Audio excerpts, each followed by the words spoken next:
ఎప్పుడు సార్ ఎప్పుడు స్టార్ట్ చేశారు ఈ రియల్ ఎస్టేట్ అడ్వైజర్గా? మీరు చూస్తున్న హైదరాబాదు, మీరు చూడబోతున్న హైదరాబాదు, మీరు చూసిన హైదరాబాద్, 3 ప్రశ్నలు ఉన్నాయి దీంట్లో. ఒకసారి గతానికి వెళ్దాం మనం. 2000 భూమి వచ్చింది 2000 నుంచి అనుకుంటా, ఐ థింక్ 2004 నుంచి పీక్ వెళ్ళిపోయింది. సార్ మనం అక్కడి నుంచి మొదలు పెట్టుకుంటే హైదరాబాద్ అంచెలంచెలుగా ఏ విధంగా డెవలప్ అయింది? రియల్ ఎస్టేట్ పరంగా తీసుకున్నామంటే ఎలాంటి మార్పులు వచ్చాయి? ఓకే, థ్యాంక్ లక్ష్మణ్ గారు. ఇప్పుడు హైదరాబాద్ రియల్ ఎస్టేట్ లాస్ట్ మీరు అన్నట్టు 2001 నుంచి అంటే బికాజ్ హైటెక్ సిటీ అనేది ఎప్పుడైతే స్టార్ట్ అయిందో అప్పటి నుంచి కూడా ఒక యాక్టివిటీ అనేది జరుగుతూ వచ్చింది. సో హైటెక్ City like will be Cyberabad area zone లాగా మనం అనుకోవచ్చు దాన్ని. సో అప్పుడు ఏంటంటే 2001-2002 నుంచి కంపెనీస్ అనేవి స్లోలీ సైబర్ టవర్స్ అనేది ఏదైతే హైటెక్ సిటీ ఉందో అక్కడికి ఇంక్యుబేషన్ స్పేస్ అంటాం బేసికల్లీ దాన్ని. అంటే ఒక స్టార్టప్ కంపెనీస్ అవ్వండి, ఇంకో కంపెనీ అవ్వండి, ఏదో ఒకటి ఎస్టాబ్లిష్ చేయాలంటే ఒక ప్లేస్ కావాలి. సో గవర్నమెంట్ అప్పుడు ఏంటంటే ఎల్ఎన్టీ వాళ్ళతోటి కన్స్ట్రక్షన్ యాక్టివిటీగా చేసి సైబర్ టవర్స్ ఫస్ట్ కట్టారు. ఈ మన హైటెక్ సిటీలో ప్రెజెంట్గా రౌండ్ బిల్డింగ్ ఉంది కదా అది. దాని తర్వాత పక్కనే ముందుకెళ్తే రైట్ సైడ్లో సైబర్ గేట్వే అని చెప్పేసి ఇంకోటి కూడా కట్టున్నారు. సో అక్కడికి ఏంటంటే ఈ సోకాల్డ్ మైక్రోసాఫ్ట్ అవని మిగతా కంపెనీస్ అవని వాటి ఈ కంపెనీస్ అన్నీ కూడాను అక్కడ ఆపరేషన్ స్టార్ట్ చేశారు. ఆ సందర్భంలో ఒక్క బిల్డింగ్ లేదా చుట్టుపక్కల బిల్డింగ్ ఏమీ లేవండి. మన దగ్గర ఒక ఓల్డ్ పిక్ ఎప్పుడు సర్క్యులేట్ అవుతూ ఉంటుంది. ఒకటేమో బఫెలోస్ కొన్ని బర్రెలు అలా వెళ్తూ ఉన్నాయి, రోడ్లో నుంచి వెళ్తుంది 2004 అని చెప్పేసి కొన్ని పిక్స్ వీడియోస్ ఉంటాయి. సో అది అంటే that is actual situation of హైటెక్ సిటీ ఇన్ 2000 డేస్. సో అప్పుడు ఏంటి అని అంటే యాక్సెస్ కానీ ప్రాపర్ ఇన్ఫ్రాస్ట్రక్చర్ కానీ రోడ్స్ కానీ ఇంకా అంత లేవు అనమాట. సో అప్పుడు ఏంటి యాక్చువల్గా ఎస్టీపీఏ అని ఉందన్నమాట మనకి, software technology parks of India అని చెప్పేసి. ఎస్టీపీఏ అంటే కంపెనీస్ అన్నీ కూడాను దాంట్లో రీసెర్చ్ చేసుకోవడం కానీ దాంట్లో కొన్ని బెనిఫిట్స్ ఉంటాయి అన్నమాట. అంటే ట్యాక్స్ బెనిఫిట్స్ అవని ఇంకోటి ఎప్పుడైతే ఎస్సీజెడ్ అని కొత్తగా రీసెంట్గా ఇంకా బాగా ఇదవుతుందో స్పెషల్ ఎకనామిక్ జోన్స్ అంటారు అనమాట. సో ఈ ఎస్సీజెడ్లో ఏంటంటే ట్యాక్స్ బెనిఫిట్స్ ఎక్కువ ఉంటాయి. కంపెనీస్ వాళ్ళు రిజిస్టర్ చేసుకొని ఆ యూఓయూస్ అంటాం, ఎక్స్పోర్ట్ ఓరియంటెడ్ యూనిట్స్లో వాళ్ళది అక్కడ బయట అవుట్ ఆఫ్ కంట్రీస్లో ఉన్న వాళ్ళకి ఇక్కడ నుంచి ఈ supply and demand kind of thing ఉంటుంది కదా, దాంట్లో ఆ అడ్వాంటేజ్ వాళ్ళకి ట్యాక్స్లో ఉంటుంది అనమాట. సో అందుకు ఎస్టీపీఏ ఎస్సీజెడ్ అని చెప్పేసి ఉంటుంది బేసికలీ. సో అది అమీర్పేట మైత్రివనంలో ఉండేది. ఎస్టీపీఏ అనేది అమీర్పేట మైత్రివనంలో ఉండేది. మైత్రివనం, దాని పక్కన సొన్న జయంతి కాంప్లెక్స్ అని చెప్పేసి ఉందన్నమాట. ఫస్ట్ వచ్చింది మైత్రివనమే, దాని తర్వాతనే సొన్న జయంతి కాంప్లెక్స్ కట్టారనమాట. సో స్లోగా ఏమైందనంటే ఈ ఐటీ కంపెనీస్ అన్నీ కూడాను హైటెక్ సిటీ వైపుకి చిన్న చిన్న స్టార్టప్ కంపెనీస్ లాగా కూడా కొన్ని రావడం జరిగింది. సో అప్పుడు హైటెక్ సిటీ అనేది జూబ్లీ హిల్స్ దాటి రావాలి. సో నాకు గుర్తుండి నేను 2004-05లో ఐసిఐసిఐ లొంబార్డ్లో వర్క్ చేసేవాడిని. అక్కడ మనది పంజగుట్ట సెంట్రో అని చెప్పేసి ప్రెజెంట్ షోరూమ్ ఉంది కదా, ఆ బిల్డింగ్లో మా ఆఫీస్ ఉండేది. సో ఆ రోజు నేను మా కొలీగ్తో మాట్లాడితే తను అనేవాడు, ఇక్కడ నుంచి లింగంపల్లికి 8 o'clock అయింది, ఈ టైంలో నువ్వేం వెళ్తారో బాబు అంటే, లేదు నాకు హైటెక్ సిటీ రోడ్లో నుంచి నేను జస్ట్ 20 minutes రీచ్ కాగలుగుతాను, ట్రాఫిక్ ఏమి ఉండదు అనేవాడు. I'm talking about 2004. ఈరోజు 2024-26 ఎగ్జాక్ట్లీ 20 years ప్లస్లో ఉన్నాం. సో ఆ రోజు నేను అక్కడ చూసిన ఏరియాకి ఈరోజు మాట్లాడుతున్న ఏరియాకి there is a huge difference. అంటే ఇన్ఫ్రాస్ట్రక్చర్ అవ్వనివ్వండి, మన సంబంధించినటువంటి పాపులేషన్ అవ్వనివ్వండి, హైదరాబాద్ గ్రోత్ కానీ ఎవాల్వ్ అయింది కానీ. ఎలా అంటే ఆ రోజు ఫిలిం నగర్, జూబ్లీ హిల్స్ దాటి మాదాపూర్ నుంచి ఎగ్జాక్ట్లీ ఈ సరౌండింగ్ విఠలరావు నగర్, అరుణోదయ కాలనీ, తర్వాత ఇంకా కొద్దిగా ముందుకు వెళ్తే శిల్పా లేఅవుట్, కొన్ని ఈ ఏరియాస్ ఉన్నాయన్నమాట. సో ఇక్కడ దాకా రావడానికి కూడా ఉన్న ఏరియాలలో కంప్లీట్గా ఒక ప్రాపర్ రోడ్డు కూడా లేదు.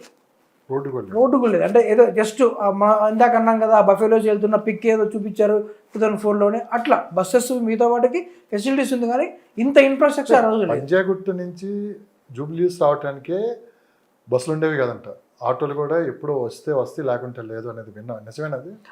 మీ కరెక్టేనండి. ఒక కైండ్ ఆఫ్ దాంట్లో ఆటోస్ కూడా రావు. అప్పుడు ఏంటంటే దాన్ని ఏమంటాం, దొంగల భయం అని చెప్పి మిగతా వాళ్ళని ఈవినింగ్ 7-7:30 దాటితే అది అడవి అని చెప్పేసి, మాదాపూర్ గుట్టలు అని చెప్పేసి, I think if I'm not wrong Chiranjeevi సినిమాలో కూడా డాడీ సినిమా అనుకుంటా, ఐ థింక్ దానిలో పాట కూడా ఉంటుంది, మాదాపూర్ గుట్టల్లోకి వాకింగ్కి వెళ్తుంటే something like that. So that's what we had అనమాట. అంటే ఆ రోజుల్లో మాదాపూర్ అనేది it's like A hill areas kind of thing. ఎక్కడ సార్ మాదాపూర్లో గుట్టలు చూపించండి. ఇప్పుడు మీరు సైబర్ టవర్ గేట్వే ఉందా, నేను ఇందాకన్నా సైబర్ గేట్వే పక్కన ట్రైడెంట్ హోటల్ ఉంటుంది. ట్రైడెంట్ హోటల్ పక్కనే మీరు ఇప్పటికి చూడండి, అక్కడ చిన్న గుట్ట ఉంటుంది, కొండలా ఉంటుంది. ఎగ్జాక్ట్లీ మీరు సైబర్ గేట్వే ఆ బెల్ట్లో అదే రోడ్లో ఇప్పటికి కూడా కొండ గుట్టలా ఉంటుంది రైట్ నో కూడా. So that was the old story of Madhapur.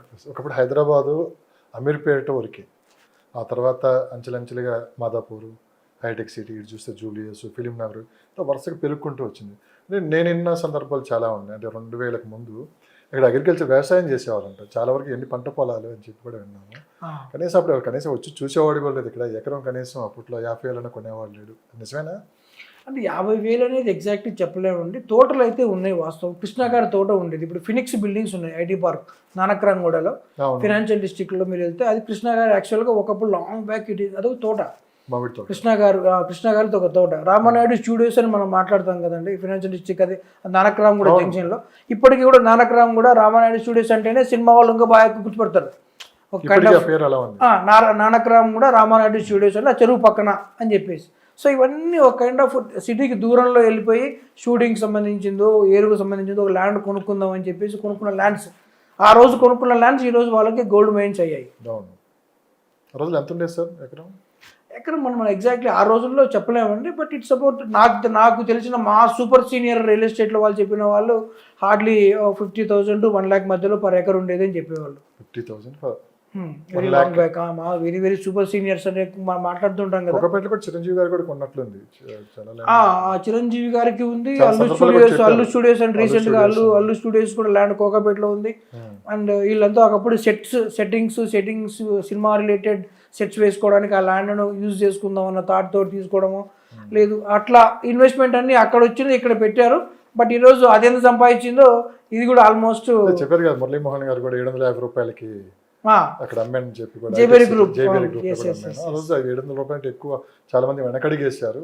కానీ అది 2 లక్షలు ఎంతో చెప్తున్నారు. ఇప్పుడు గజం 2 lakhs ఉంటుందండి. పర్ స్క్వేర్ యార్డ్ 2 lakhs ఉంటుంది. మెయిన్ రోడ్ అయితే 2 lakhs ఉంటుంది ఖచ్చితంగా. అదే that's what I mean to సే. ఇప్పుడు ఎలా ఉంటుందంటే ఆ రోజు 2004లో 2003, 4, 5 ఆ స్టార్టింగ్లో నేను ఎగ్జాక్ట్లీ అంటే రియల్ ఎస్టేట్ ఇంకా 2007లో వచ్చాను. ఆ 3 years బ్యాక్ ముందు కూడా మాకు తెలిసిన వాళ్ళు మా కజిన్స్, మా బ్రదర్, వేరే వాళ్ళు కూడాను. సో వాళ్ళు అమ్మేవాళ్ళు ఇక్కడ 4,000, 5,000 పర్ స్క్వేర్ యార్డ్కి ఆ రోజుల్లో. బట్ ఈరోజు minimum 2 to 2.5 lakh per square yard bang on the main road it is there now. So see the value of real estate. Chandrababu Naidu గారు ఇప్పటికీ చాలా సందర్భాలు వచ్చిన అవకాశం ప్రతి సందర్భంలో కూడా ఆయన చెప్తూ ఉంటారు, నేను ఒక విజన్తో ముందుకెళ్ళాను, నేను ముందే ఊహించాను ఇదంతా అని చెప్పి. ఆయన ఒక 25 years బ్యాకే హైదరాబాదు కావచ్చు ఈ ప్రాంతం ఇలా ఉండబోతుందని అప్పుడే ఆయన చిన్న సందర్భాలు చెప్పారు. దాన్ని మీరు ఒప్పుకుంటారు ఇప్పటికీ? ఖచ్చితంగానండి. అది ఎందుకంటే ఎవరు అవునన్నా కాదన్నా ఈ మన హైదరాబాద్ గ్రోత్ విషయంలో బాబు గారు ఒకరు, ప్లస్ ఎగ్జాక్ట్లీ 95 to ఆ ఎరా ఏదైతే ఉందో అప్పుడు బాబు గారు అంటే మనం కొన్ని పాత వీడియోస్ చూస్తాం. వెళ్ళేసి పలానా CEO వాళ్ళ మైక్రోసాఫ్ట్ CEO ఇంకొక CEOని వెళ్ళి కలిసి ఇక్కడ రావాలి మీరు రండి అని చెప్పి ఈయన ఇంకో CEO లాగా వెళ్ళి వాళ్ళని ఆహ్వానించి ఒక ప్రెజెంటేషన్ చూపించి మీరు రండి పెట్టండి ఇన్వెస్ట్మెంట్స్ అని చేయడం అనేది ఇట్ ఈస్ డెఫినెట్లీ మనం ఎవరు అవునా కాదా అది యాక్సెప్ట్ చేయాల్సిందే, దాని డౌట్ లేదు. దాని తర్వాత ఆ ఎరాని రాజశేఖర రెడ్డి గారు ఓఆర్ఆర్ అవ్వచ్చు మిగతా అవ్వచ్చు కంటిన్యూ చేశారు. సో ఆ కంటిన్యూ చేశారు కాబట్టి ఇక్కడ దాకా అవుతుంది. చంద్రబాబు నాయుడు ఒక సందర్భంలో చెప్తూ ఉంటారు, రాజశేఖర రెడ్డి గారు రాజకీయాలు చేశారు కానీ అభివృద్ధి విషయంలో మటుకు ఎక్కడ అడ్డుపడలేదు, కంటిన్యూ చేశారని చెప్పారు. సో ఇదంతా మీరు చూసిన హైదరాబాద్. అవునండి. ఇప్పుడు మీరు చూస్తున్న హైదరాబాద్ రియల్ ఎస్టేట్ అంటే ఏం చెప్తారు? ఇప్పుడు చూస్తుంది అంటే హైదరాబాద్ నిజంగా చెప్పాలంటేనండి బాగా పీక్ వచ్చిన స్టేజ్ 2017-18. ఎందుకు అని అంటే 2004 వాటెవర్ మనం మాట్లాడుతున్న తర్వాత 2007-8లో there was a financial crisis వచ్చింది బాగా. ఐటీ కంపెనీస్ కానీ మిగతా కంపెనీస్ కానీ కాస్త డౌన్ఫాల్ స్టార్ట్ అయ్యి అంటే బికాస్ ఆఫ్ గ్లోబల్ రిసెషన్ వల్ల 2008, 9, 10 వరకు జరిగింది. తర్వాత తెలంగాణ అసోసియేషన్ 2013-14 దాకా అది ఆ రకంగా అయింది. సో 14లో వచ్చాక కాన్ఫిడెన్స్ బిల్డ్ చేయడానికి మిగతా వాటికి కూడాను కేసీఆర్ గారు రియల్లీ దే ఆర్ వెరీ అగ్రెసివ్గానే మనం చేశారు. అది 14-15 ఎగ్జాక్ట్లీ 16కి డిమానిటైజేషన్ రావడం, డిమానిటైజేషన్లో కొద్దిగా మళ్ళీ అటు ఇటు మళ్ళీ GST వచ్చింది. అప్పుడు ఇంతకుముందు ప్రీవియస్గా సర్వీస్ ట్యాక్స్ ఉండేది, మళ్ళీ GST వచ్చి కొన్ని కైండ్ ఆఫ్ ఇది జరిగింది. సో 16, 17, 18 మాత్రం హైదరాబాద్కి గోల్డెన్ ఏరియాగా మనం 18 to 19 ఏరియాని మాత్రం చెప్పుకోవచ్చు. ఎందుకంటే అప్పుడు జరిగినటువంటి కైండ్ ఆఫ్ ల్యాండ్ తీసుకొని గవర్నమెంట్ ఆక్షన్లో కూడా గౌరవ అనే బిల్డర్స్ వాళ్ళు కూడా గవర్నమెంట్ ఆక్షన్లో కొన్నారు. అరబిందో అనే కంపెనీ ఇప్పుడు మనం అయితే చూస్తున్నామో, అరబిందో ఆర్బిట్, అరబిందో గెలాక్సీ, ఇలాంటి కొన్ని ఉన్నాయి కదా పాకెట్స్ అన్నీ కూడా, కొన్ని పాకెట్స్ అంటే ఎగ్జాక్ట్లీ ఆ లొకేషన్లో గౌరవ పెల్లాడియం అని ఒక ఉంది బిల్డింగ్ కూడాను. సో ఇవన్నీ కూడాను గవర్నమెంట్ ఆక్షన్లో నుంచి కొనుక్కున్న ప్రాపర్టీస్. అంటే గవర్నమెంట్ కూడా కొంత ప్రొయాక్టివ్గా ఉండడం వల్ల అండ్ ఇన్ఫ్రాస్ట్రక్చర్ డెవలప్ చేయడం వల్ల, దట్ టు మేజర్ హైదరాబాద్కి అడ్వాంటేజ్, సమ్వన్ ఎయిర్పోర్ట్లో దిగితే directly they can come to the Rajendra Nagar, so called Budvel, and then Appa junction, and then Narsingi and Kokapet and హైటెక్ సిటీ. సో వాళ్ళకి సిటీతో సంబంధం లేకుండా డైరెక్ట్ ఇట్లాగే వచ్చేస్తే ఇక్కడ అన్ని 5-స్టార్ ఫెసిలిటీస్ ఉన్నాయి ఇక్కడ. లైక్ హోటల్స్ అవ్వచ్చు, మీరు షెరాటన్ కానివ్వండి, ట్రైడెంట్ కానివ్వండి, వెస్టిన్ కానీ, ఆవాసా కానీ, అండ్ రీసెంట్గా 2 years బ్యాక్ కోహినూర్ కానీ building directly opposite to iLabs ఉంటుంది బిల్డింగ్ అది.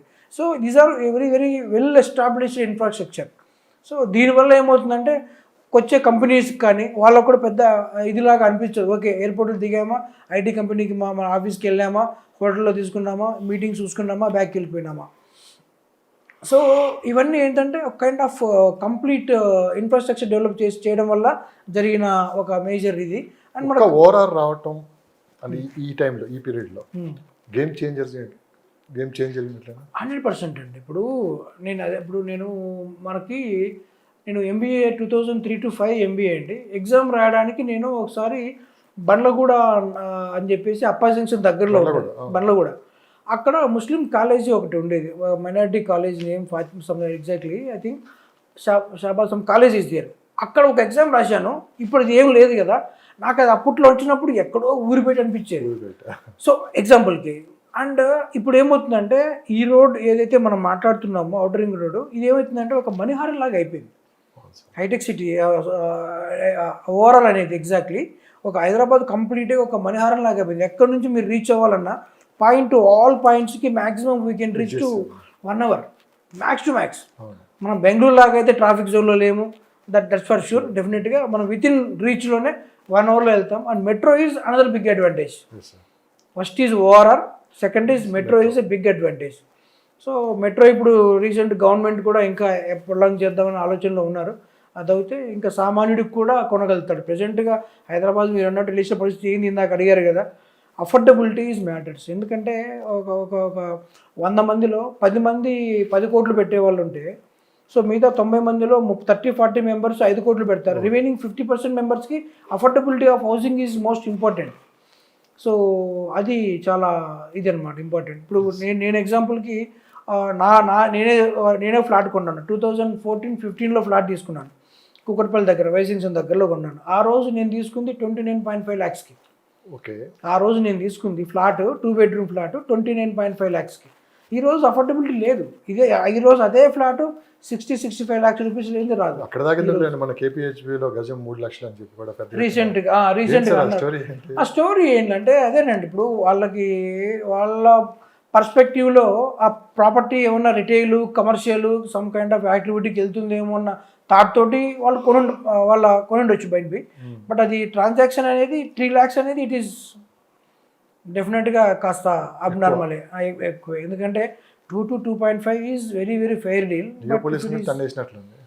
నియోపోలిస్ ఆబ్వియస్లీ మీరు ఇప్పుడు పర్ ఎకర్కి 4840 square yards అండి. 4840 square yards అంటే if you're talking about per square yard లెక్కేసుకోండి. ఇన్ కేస్ అట్లా ఎక్కేయకూడదు, బట్ అట్లా ఎక్కేస్తే that is going to be more than. So but Hyderabad కంటే మీరు అన్నట్టు ఆ సాచురేషన్ పాయింట్ ఎప్పుడో వచ్చేసింది already. So affordability is also some kind of a little about luxury లాగానే వీ హ్యావ్ టు థింక్. అడిగిన ప్రశ్న మూడవది. ఇప్పుడు మీరు చూసిన హైదరాబాద్ మాట్లాడారు, చూసిన హైదరాబాద్ గురించి మాట్లాడారు. రాబోయే కాలంలో మనం ఎలాంటి హైదరాబాద్ని చూడబోతున్నాం, రియల్ ఎస్టేట్ రంగం చూసుకున్నాం అంటే ఇలాంటి మార్పులు రాబోతున్నాయి. ఒక్క 15 సంవత్సరాల్లో ఇంత డ్రాస్టిక్ చేంజెస్ కనపడ్డాయి. ఇంకా రాబోయేది ఇంత టైం పట్టపోవచ్చు అని చెప్పి అంటున్నారు. సో సామాన్యులకు కూడా ఇంకా అందుబాటు ధరలో భూములు దొరికే పరిస్థితి కనపట్టలేదు. సో ఎలా ఉండబోతుందంటే ఏం చెప్తారు సార్? ఇప్పుడు సామాన్యులకి అందుబాటులోకి రావడానికే గవర్నమెంట్ ట్రై చేస్తుందండి దేనికైనా కూడా. బట్ అందుకనే కొన్నిసార్లు గవర్నమెంటే లేఅవుట్ చేస్తుంది. మొన్న ఈ మధ్య హెచ్ఎండిఏ ఆక్షన్ ల్యాండ్ ఉంటే ల్యాండే గవర్నమెంటే పబ్లిక్ దగ్గర నుంచి తీసుకొని కావాలంటే రోడ్స్, ఇన్ఫ్రాస్ట్రక్చర్ డెవలప్ చేసేసి చేస్తారు బేసికల్లీ. సో అఫోర్డబిలిటీ లేదంటే అది ఒక రకంగా చెప్పాలంటే మార్కెట్ని ఎప్పటికప్పుడు పెరుగుతూ సాచురేషన్ పాయింట్కి వెళ్ళిపోయిందనే ఖచ్చితంగా చెప్పొచ్చు. ఎందుకంటే ఈరోజు మనం మాట్లాడుతున్న మీరు అడిగిన ప్రశ్నకి మనం మాట్లాడుతున్న సోకాల్డ్ అఫోర్డబిలిటీ అనేది సామాన్యుడు నిజంగానే కొనుక్కోలేకపోతున్నాడు. ఇప్పుడు దట్టు వెస్ట్ హైదరాబాద్లో అయితే మరీ ఇంకా, ఎందుకంటే ఒకప్పుడు 2005, 6, 7 ఆ టైంలో మాదాపూర్లో వస్తే Madhapur 60 feet road IOC petrol pump road నుంచి that road is straight to హైటెక్ సిటీ రోడ్. అక్కడ 2600, 2700 less than 3000 per square feet. If you are talking about 2000 square feet, it is hardly 60 lakh rupees. But ఆ రోజు వేరు ఈ రోజు వేరు అనొచ్చు, కానీ బట్ అయినా కూడా స్టిల్ 60 lakh rupees ఈ రోజు 12,000, 13,000, 15,000 per square feet వెళ్ళింది. Recent My Home Pooja transaction is about 20,000 plus. So 20,000 plus అంటే which is definitely more than what we're thinking now. So సామాన్యుడు అనేది మాత్రం ఈ ఏరియాలో నిజంగా గవర్నమెంట్స్ ఇంకేమన్నా ప్రొయాక్టివ్ డెసిషన్ తీసుకొని ఏమైనా చేయాల్సి రావచ్చు, కొద్దిగా డిస్టెన్స్ లొకేషన్ తీసుకొని. కానీ ఇక్కడ అయితే అంటే ఎందుకంటే బిల్డర్స్ కూడాను వాళ్ళు పెట్టిన ప్రైస్కి పర్ ఎకర్కి ఇప్పుడు కొంటే వర్కౌట్ అవ్వదు. ఇప్పుడు కొంటే ఖచ్చితంగా వాళ్ళు ఆ ప్రైస్కి అమ్మాలి. అప్పుడెప్పుడో ప్రీవియస్ ల్యాండ్ ఉందని చెప్పేసి ఒక 10 years బ్యాక్ ల్యాండ్ ఉంది, మేము తక్కువ ప్రైస్కి, తక్కువ అనే ప్రైస్ కూడా ఈ లొకేషన్లో లేదండి. అఫోర్డబిలిటీ అంటే ఖచ్చితంగా కొద్దిగా మనం కొల్లూరు, తెల్లాపూరు లేదా పాటి, వెలిమెల లేదా కొద్దిగా పటాన్చెరు, నందిగామ లేదా ఆ బెల్ట్ కడదనూరు ఈ లొకేషన్స్లోకి వెళ్తే కొద్దిగా 2 BHK, 2.5 BHK. అందుకే ప్రజెంట్ రీసెంట్ చూస్తే మీరు మోకిలాలో 2 BHK, 3 BHK సేల్స్ బాగా ఎక్కువైనాయి మోకిలాలో. ఎందుకనంటే మీకు మోకిలా శంకరపల్లి రోడ్డు ఉంది కదండి, దట్ ఈస్ CP80 రోడ్. యాక్చువల్గా CP80కి వెళ్తాం బేసికల్లీ. సో కోకాపేట్లో ఈరోజు price 10,000 to 12,000 per square feet which is ready to move ఉన్న ప్రాపర్టీ ఉంది ఆల్రెడీ. బట్ అక్కడ నుంచి మీకు మోకిలా హార్డ్లీ 20 minutes డ్రైవ్ టైమే. ఎందుకంటే Neopolis we're talking about it is definitely one of its luxury community from the గవర్నమెంటే రోడ్స్ ఇన్ఫ్రాస్ట్రక్చర్ చేస్తుంది. And అక్కడ వచ్చే ట్రంపెట్ రోడ్ అంటాం, ORR 2 ఇచ్చారు trumpet roads, direct access to the layout అనమాట. ఐ థింక్ ORR నుంచి డైరెక్ట్ వెళ్ళిపోవచ్చు లేఅవుట్లో కూడా. సో ఒకటి నియోపోలిస్, 2 రాజేంద్ర నగర్ దగ్గర బుద్ధివిల్ దగ్గర వేస్తున్నారు right now under construction. But వాటి గురించి మోకిలాలో ఏమవుతుందంటే అక్కడ మనకి ప్రజెంట్గా 5,500 అనుకున్నా కూడా 2 BHK 1350 square feet area which is definitely 75-80 lakh rupees less than crore వస్తుంది, which is 20-25 minutes time to the whatever we're calling like CBD areas. ఒకప్పుడు సబర్బన్ పెరిఫరల్ ఏరియాస్ అనేవాళ్ళం, but definitely now we may call as a central business districts because all IT hubs are here most of. ఒకప్పుడు CBD అంటే సోమాజిగూడ, బేగంపేట ఈ locations suburban peripheral ఏరియాలు అనేవాళ్ళం అనమాట. But ఇప్పుడు Mokila is like a simply we can say good location to invest. One is Mokila, second is housing board నుంచి మనము south India mall back side that road goes to Gajul Ramarao road అంట basically. Gajul Ramarao road కానీ ఆ లొకేషన్స్లో మనకి ఖచ్చితంగా లెస్ దాన్ crore రూపీలో ఇప్పటికి కూడా flat దొరుకుతుంది. బట్ ఎక్స్క్లూజివ్ ఇక్కడే కోకాపేట, గచ్చిబౌలి ఈ లొకేషన్లో రాదు, కానీ 20-30 minutes డ్రైవ్ టైంలో ఇక్కడ ఇటు మోకిలా వైపు వెళ్ళొచ్చు, అటు హౌసింగ్ బోర్డ్ బ్యాక్ సైడ్ గాజుల రామారావు నుంచి ఆఫ్ రోడ్ వెళ్ళొచ్చు. సో అంటే ఈ 15 సంవత్సరాల్లో ఇంత డెవలప్మెంట్ చేసాం, రాబోయే 5 సంవత్సరాల్లోనే ఇంత మించి ఉండబోతానని మీరు అంటారు?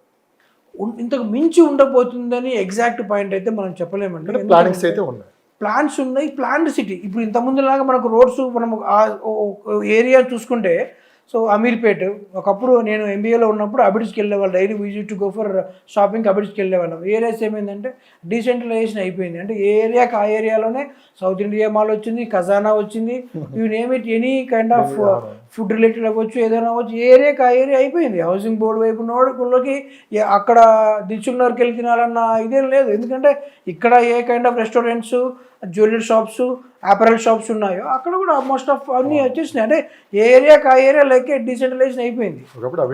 ఒకప్పుడు అబిడ్స్ సెంట్రల్కి వెళ్ళాలంటే ఆ కోటి అబిడ్స్, ఆ గోకుల్ చాట్కి వెళ్ళి చాట్ తిన్నావా, కాసేపు ఉన్నావా, పక్క వచ్చేసావా, సో అలా ఉండేది. ఇప్పుడు అట్లా కాదు. ఇప్పుడు అబిడ్స్ కోటి అయిపోయాక అమీర్పేట, నెక్స్ట్ జూబ్లీ హిల్స్, హైటెక్ City, Gachibowli, Kokapet, now we're talking Neopolis. దాటిపోతుంది exactly. So development is happening. That's why government కూడా మెట్రో రైల్ అక్కడ దాకా ప్రపోజ్ చేసింది నియోపోలిస్లో. రియల్ ఎస్టేట్లో క్రైసిస్ వస్తూనే ఉంటాయి, చూసిన 2004 నుంచి కూడా చూస్తున్నారు. సో ఎలక్షన్ అంటే మన రాష్ట్రం విడిపోయినప్పుడు కావచ్చు, తర్వాత కరోనా టైంలో కూడా చాలా వరకు చూశారు ఇవన్నీ. కానీ ఈ మధ్యకాలంలో అంటే కొత్త గవర్నమెంట్ వచ్చిన తర్వాత మార్కెట్ పడిపోయిందని చెప్పి ఒక పక్క గవర్నమెంట్ మీద కొంతమంది మాట్లాడితే కొంతమంది అసలు పూర్తిగా గందరగోళ పరిస్థితుల్లోకి వెళ్ళిపోయాయని చెప్పి కూడా అంటున్నారు. అంటే నేను అనేది ఏంటంటే గత ప్రభుత్వంలో లాస్ట్ 2 సంవత్సరాలు ఏదైతే ఉందో ఈ రియల్ ఎస్టేట్ అనేది పీక్ స్టేజ్కి తీసుకొని పోయారు. అంటే ఆ సందర్భంలో ఏంటంటే ఇంకా మన భవిష్యత్తులో ఇంకా ల్యాండ్ కొనలేమేమో ఇప్పుడు కొనపోతే అని చెప్పి కూడా దాదాపు ఆ టైంలోనే అందరూ ఇన్వెస్ట్మెంట్ చేశారు.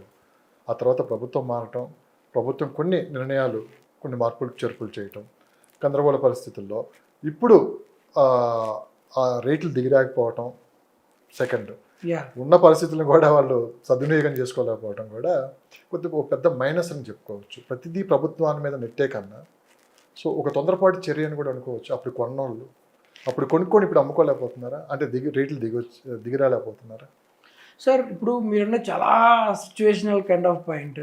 అది ఎలా అంటే లాస్ట్ గవర్నమెంట్ చేసిందా లేదా అనే కన్నా రియల్ ఎస్టేట్ ఎట్లయినా కూడాను గవర్నమెంట్స్కి ప్లస్ ఆల్వేస్.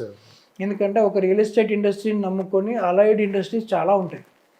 ఒక రియల్ ఎస్టేట్ ఇండస్ట్రీ నమ్ముకొని sand, cement, brick, land acquisition stage దగ్గర నుంచి కన్స్ట్రక్షన్ హ్యాండ్ ఓవర్ అయిన తర్వాత, కన్స్ట్రక్షన్ అయిన తర్వాత ఫెసిలిటీ మేనేజ్మెంట్ కంపెనీస్ ఎవరైతే వాళ్ళు వచ్చి రేపు పొద్దున్న ఫెసిలిటీస్, హౌస్ కీపింగ్, సెక్యూరిటీ మిగతా ఉండే ఇన్ని ఇండస్ట్రీస్ అన్నీ కూడా allied with real estate industry.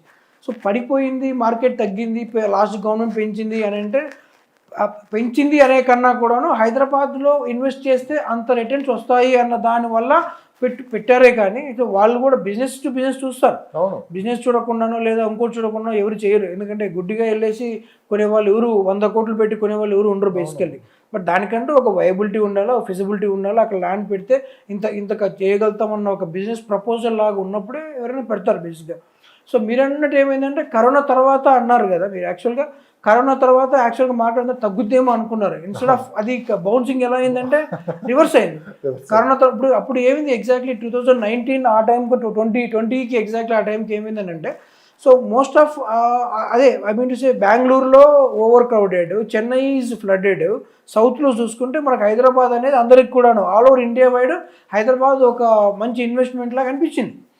Okay, so అదొక మేజర్ రీజన్. తర్వాత కరోనాకి మీ ప్లాటింగ్ వెంచర్స్ చూస్తే మీరు కరోనా 2021, 22లో వచ్చిన ప్లాటింగ్ వెంచర్లు అప్పుడు వచ్చిన వెంచర్లు చాలా ఎక్కువ వచ్చేసినాయి. అంటే మీరు ఇటు నుంచి పటాన్ చెరు నుంచి మీరు ముంబై హైవే చూసుకున్నా, ఇటు శంకర్పల్లి, మెహతాబ్ ఖాన్ కూడా, తర్వాత మొమిన్పేట్ రోడ్, ఈ రోడ్డు చూసుకున్నా, తుక్కుగూడ నుంచి మీరు మనం డైరెక్ట్ వెళ్తే ఆ రోడ్డు తుక్కుగూడ బెల్ట్ ఎగ్జిట్ కానీ, so next Balnagar Bengaluru highway కానీ, ఆర్ అప్పా junction to Aziz Nagar and Moinabad until that Vikarabad road particularly. So ఈ బెల్ట్ చూసుకుంటే కంప్లీట్గా ఎగ్జిట్ నెంబర్ 3 నుంచి exit number 3 to exit number 15 వరకు completely totally స్టెచ్ towards the lands బాగా కొన్నారు, ఓవరాల్ కొన్నారు.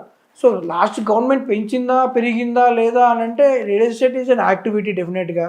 ఇప్పుడైనా ఈరోజు ఇన్వెస్ట్ చేస్తే ఒక 4 ఇయర్స్కో 5 ఇయర్స్కో దాన్ని ఖచ్చితంగా అమ్ముకొని మళ్ళీ మనం తీసుకోగలుగుతామన్న ఒక థాట్తో కొన్నారే కానీ పెంచింది చేసి దాని తర్వాత అక్కడ దాకా వెళ్ళాక ఈ గవర్నమెంట్ మీద కూడా మనం అన్నికి లేదు. ఎందుకనంటే బికాజ్ చాలామందికి హైడ్రా అనేది నెగిటివ్ కనపడుతుంది. హైడ్రా వచ్చాక రేపు పొద్దున కొనొచ్చా కొనకూడదా, ఇదేంటిది ఏందబ్బా హైడ్రా అంటే, రేపు హైడ్రా ఎన్ఓసి కూడా ఈరోజు కావాలి. హైడ్రా ఈజ్ డెఫినెట్గా ఒక రకంగా ఆలోచిస్తే మన సిటీకి చాలా మంచిది. లేక్స్ని కాపాడడానికి, ఎక్కడెక్కడైతే అక్రమ కట్టడాలు జరిగిన వాటిని కూడా నివారించడానికి Hydraa is a very good thing. కాకపోతే కొద్దిగా స్టార్టింగ్లో కొంత నెగిటివ్ వచ్చిందే కానీ దానికి మార్కెట్కి, ప్రజెంట్ గవర్నమెంట్కి, ప్రీవియస్ గవర్నమెంట్కి సంబంధం లేదండి. ఎందుకనంటే ఒక ల్యాండ్ ఉండే ఎగ్జాంపుల్కి కోకాపేట ల్యాండ్ ఉంది, 5 ఎకర్ ల్యాండ్ ఉంది. ల్యాండ్ ఓనర్ అంటే అతను 10 years బ్యాక్ కొనుక్కున్న ల్యాండ్ అది. ఆయన అప్పటికే ఫిల్తీ రిచ్గా ఆ ల్యాండ్ కొన్నతను ఇప్పుడు బాగా డబ్బున్నాడు. ఒక బిల్డర్ డెవలప్మెంట్ తీసుకున్నాడు. బిల్డర్కి డబ్బులు ఇప్పుడు అవసరం, ల్యాండ్ అక్వైరింగ్ ఇంకా డెవలప్మెంట్ తీసుకుంటే ఎగ్జాంపుల్కి ల్యాండ్ కొనడానికి అవసరం, అదే డెవలప్మెంట్ తీసుకుంటే కన్స్ట్రక్షన్ కట్టడానికి అవసరం. సో ఆ కన్స్ట్రక్షన్ కట్టడానికి క్లోజ్ సర్కిల్ ఎవరైతే ఇన్వెస్టర్స్ కానీ ఫ్యామిలీ ఫ్రెండ్స్ కానీ వాళ్ళకు తక్కువ రేటుకే ఇచ్చేసేసి కన్స్ట్రక్షన్ ఛార్జ్ చేసి రేపు పొద్దున వాల్యూకి క్రియేట్ చేసుకోగలుగుతాడు. సో ల్యాండ్ ఓనర్కి అమ్మాల్సిన అవసరం లేదు, బిల్డర్ తక్కువకి అమ్మి చేసుకోవాల్సిన అవసరం అతనికి లేదు. కానీ ఇన్వెస్టర్స్ ఎవరైతే ఫస్ట్లో ఇన్వెస్ట్ చేసి ఉంటారో వాళ్ళు 5,000 కొన్న వాళ్ళు 9,000 అమ్మడానికి రీసేల్కి వచ్చింది. కానీ ఇక్కడ ఏమైందంటే ఆ ప్రైస్ గ్యాప్ అనేది కొద్దిగా ఎక్కువ అయ్యేసరికి జనాలు మన బేసిక్ దీంట్లో అది ప్రైజ్ ఎక్కువ అంటారు. ఇప్పుడు ఏమవుతుందంటే ఇప్పుడు ప్రెజెంట్గా మార్కెట్ పడిందా అంటే మార్కెట్ పడలేదు, మార్కెట్ పాజ్ మోడ్లో ఉంది. పర్లేదంటానికి కూడా మీరు ఒక చిన్న ఎగ్జాంపుల్ చెప్పారు. ఏఎస్బిఎల్ కంపెనీ దాదాపు 1000 కోట్ల రూపాయల దాకా బిజినెస్ చేసిందని చెప్పి కూడా మీరు ఏఎస్బిఎల్ అనే కంపెనీ రీసెంట్ గా నిజంగా వాళ్ళే పడిపోతే అంత డైరెక్ట్ వాళ్ళే ఇచ్చారు కూడా paper ads whatever national media కూడాను కంప్లీట్లీ ఒక 1000 crores చేసి transactions happen over the deal volumes kind of thing అని ఇచ్చున్నారు. And which is fact also. అతను direct I think mister Rajitesh has also couple of వేరే మీడియాలో కూడా హ్యాస్ చెప్పినాడు. సో అదేంటంటే that's what I mean to say. Segment వాళ్ళు choose చేసుకున్న సెగ్మెంట్ 2,000 to 3,500 square feet ఏరియా మ్యాక్స్. సో 2000 సెగ్మెంట్కి 2000 ఎస్ఎఫ్టీ ఏరియాస్కి వాళ్ళు చాలా ఆ సెగ్మెంట్కి ఎక్కువ ఉంటారు బయర్స్ కూడా. సో ఎందుకంటే 1,500, 2,000లో ఉన్న వాళ్ళు అప్గ్రేడ్ అవుదాం అనుకున్న వాళ్ళు అవ్వచ్చు, బాల్కనీస్ ఎక్కువ ఉంటే బాగుంటుంది మంచిగా కొనుక్కుందాం అనుకున్న వాళ్ళు అవ్వచ్చు. దాంతోపాటు వాళ్ళ మోడల్ కూడా 10-80-10 మోడల్ అని చెప్పేసి ప్రీ ఈఎంఐ ఆఫర్ కూడా అదొక అడ్వాంటేజ్. మార్కెట్లో బిల్డర్స్ ఖచ్చితంగా దాన్ని ఐ థింక్ ఫ్యూచర్లో కూడా అప్లై అంటే I mean to say implement చేయొచ్చు దాన్ని. ఎందుకంటే pre EMI for 3 years. So offer వల్ల కూడా 1,000 crores డీల్స్ అయ్యాయి. అంటే ఐ మీన్ బయర్స్ ఉన్నారు మార్కెట్లో, బయర్స్ ఉన్నారు ఈజ్ ద పాయింట్. సో ఈ మధ్య ఎన్ఆర్ఐలు ఎక్కువ మంది ఈ నియోపోలిస్ కోకాపేట చుట్టుపక్కల ఇన్వెస్ట్ చేయడానికి ఎక్కువ ఆసక్తి చూపుతున్నారు. ఎందుకు సార్ ఎక్కువ మంది అక్కడే ఇన్వెస్ట్ చేస్తారు? అంటే ఇప్పుడు ఎవరికైనా కూడా ల్యాండ్ మార్క్ అనేది ఉంటుందండి. ఇప్పుడు అది ఏమవుతుందంటే ఒక డ్రీమ్ కైండ్ ఆఫ్ థింగ్ కొంతమందికి అక్కడ ఉండాలి. ఇప్పుడు ఎగ్జాంపుల్కి ఇప్పుడు కూడా జూబ్లీ హిల్స్ అడ్రస్ అని అంటే జూబ్లీ హిల్స్ ఎక్కడ ఉన్నావు అంటే వేరే ఆర్ షేయింగ్ అంటే జూబ్లీ హిల్స్ అంటే అది చూసే విధానం వేరే అయి ఉండొచ్చు, లేదా మెంటల్ ఓకే